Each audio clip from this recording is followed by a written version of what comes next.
The Eternal Audience of One is a fictional novel that follows the adventures of Serafin Turihamwe as he embarks on his final journey or final year of law school at a prestigious university in Cape Town. More than that though, it focuses also on the lives of certain intersecting characters.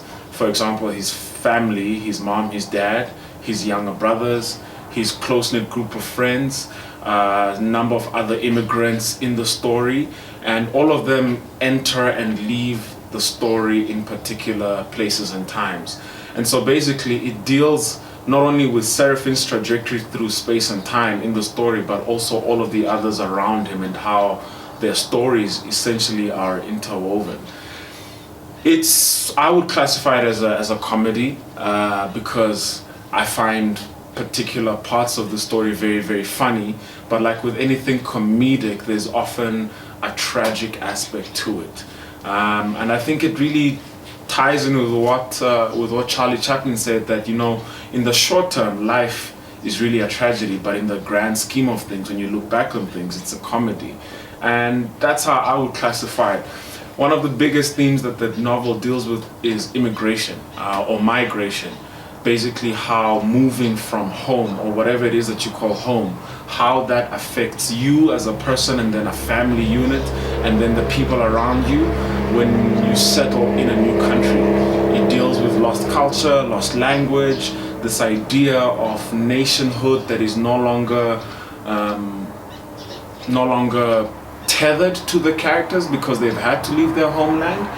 And it also deals with things like race, with marriage, with love. A great part of this novel is music, pop culture, basically the cool things that were floating around in the 90s, the late 90s and the early 2000s. It deals with friendship, especially male friendship.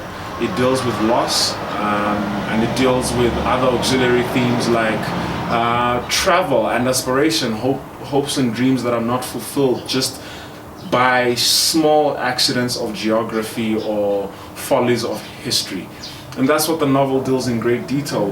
The geography in which this novel takes place is interesting. It starts off, but it deals with life in Rwanda pre-1994. It deals with Nairobi, with Windhoek, with Brussels in Belgium, and a big chunk of the story also takes place in Cape Town in South Africa. So the geography of this novel really does take place in a wide swath of land and time, and then each geographic location has a particular plays a particular role in the story and in Seraphin's life and in the supporting characters.